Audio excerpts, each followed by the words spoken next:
Здравейте, приятели! Ние сме братята Кървени и днес ще правим нещо хубаво. Ще вземем една кока-кола, да, както виждате, ето я. И с ментоси. Да. И както мислите, ще направим експлозия.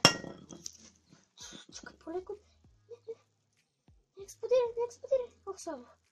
Не, я трескай. Добре, хайде сега. Тегно далече, ето тук. И само да ви кажем, че сме скрили Фокси някъде. Да, и ако после в края на видеото ще дадем 10 секунди.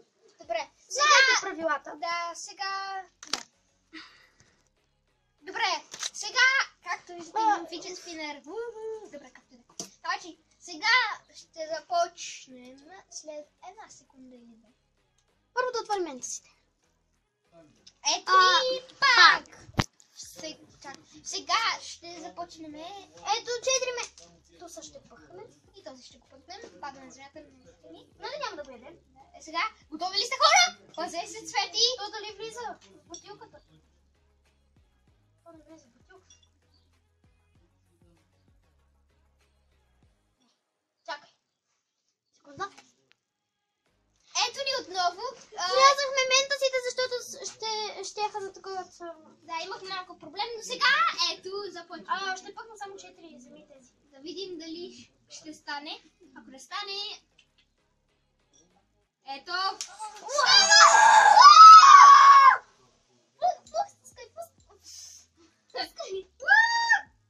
Не става повече. Видяхте ли, хора? Това беше супер. Сега ще ви покажем какво се е разлял тук. Сега ще покажем. Се получи от цялото взривяване. Тук има 2 ментоса, но няма значение.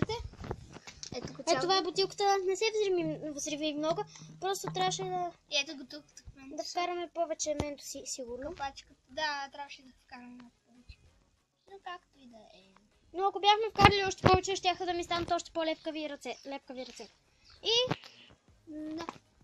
Добре, приятели, сега ще дадем 10 секунди, за да откриете Фокси.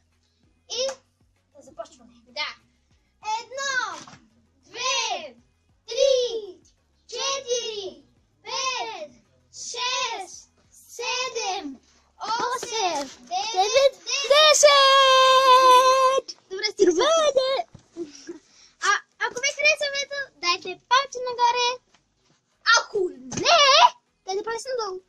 И се махате от видеото ми. Не!